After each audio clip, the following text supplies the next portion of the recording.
তাহলে এই ছাত্ররা যে বেয়াদব হয়ে যাচ্ছে, এরা যে বকে যাচ্ছে, এই সমাজের জায়গা কলঙ্ক হয়ে দাঁড়াচ্ছে, সেই ক্ষেত্রে মা বাবার পাশাপাশি শিক্ষকদের আমাদের দায়িত্ব আছে। আসুন, সেই দায়িত্ব হচ্ছে আমরা একটা আদর্শ ক্লাসরুম তৈরি করব। আদর্শ ক্লাসরুম, আদর্শ শিক্ষা প্রতিষ্ঠান এবং আদর্শ বাংলাদেশ।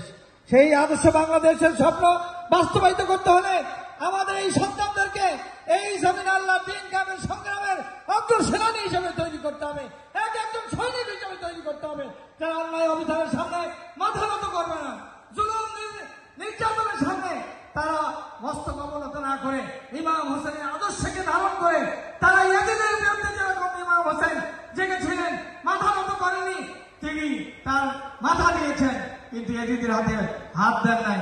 সেই আদর্শকে ধারণ করে অন্যায় অবিচারের মূলোৎপাদন ঘটিয়ে এই বাংলাদেশে একটা বৈষম্যহীন ইনসাফপূর্ণ বাংলাদেশ প্রতিষ্ঠিত করবার জন্য জুলাই আগস্টের রক্তস্নাত বিপ্লবের মাধ্যমে আমাদের সন্তানের তুল্য সোনার ছেলেরা জীবন দিয়ে যে বাংলাদেশকে আবার স্বাধীন করে গেছে, সেই বাংলাদেশকে আমরা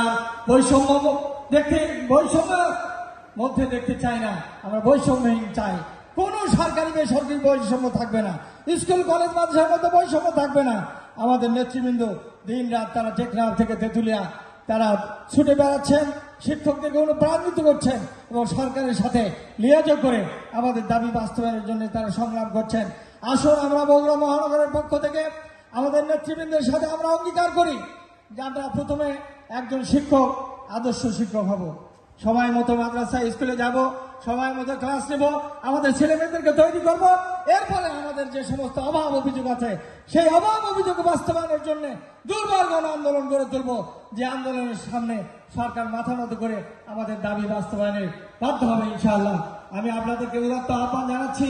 ছাত্র জীবন থেকে আমরা বগুড়া মোস্তফা বিয়ে সরকারিকরণ উত্তরবঙ্গের বোর্ডের দাবি করেছিলাম, বগুড়া মোস্তফা বিয়ে সরকারি হয়েছে, বোর্ড এখনো বাস্তবায়িত হয়নি।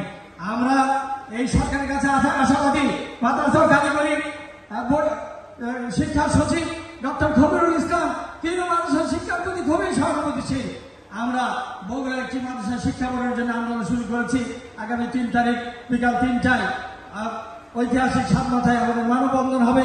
সেই মানববন্ধন কর্মসূচিতে সকলকে অংশগ্রহণ করবো উদাত্ত আহ্বান জানিয়ে আমার বক্তব্য শেষ করছি। বিশেষত আমাকে এখানে বক্তব্য দেওয়ার সুযোগ দেওয়ার জন্য আয়োজক ভাইদেরকে ধন্যবাদ দিয়ে আমার কথা এখানে শেষ করছি। ওয়া আখিরু দাওয়ানা আনিল হামদুলিল্লাহি রাব্বিল আলামিন। আসসালামু আলাইকুম ওয়া রাহমাতুল্লাহ।